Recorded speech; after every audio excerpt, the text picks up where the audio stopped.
నిన్ను గాయపరిచిన వారు అందరూ కూడా సిగ్గుపడి వారు నీ ఎదుట తల వంచి నిలిచేటువంటి ఒక రోజు ఉంటుంది.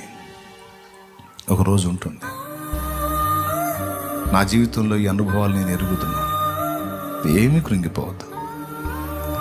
నిన్ను ఏం నిశ్చయించున్నాడో, నీకే కృప దాచిపెట్టాడో, నిన్ను అనవసరంగా చేయలేదు కదా. నిన్ను ప్రేమించే బంగారు తండ్రి నీ కోసం ఎంత సిద్ధపరిచాడో, ఎంత బంగారు భవిష్యత్తు నీ కోసం దాచిపెట్టాడో, ఏమి ఇవ్వబోతున్నాడో, నిన్నేం చేయబోతున్నాడో, నీ కన్నీరు ఎలా తొడవబోతున్నాడో, నీకేం మెట్టి ఇవ్వబోతున్నాడో, ఆ ఇచ్చిన నాడు నువ్వు అక్కడికి చేరి నీ గతాన్ని దలుచుకొని ఆనందంతో ఏడుస్తావు.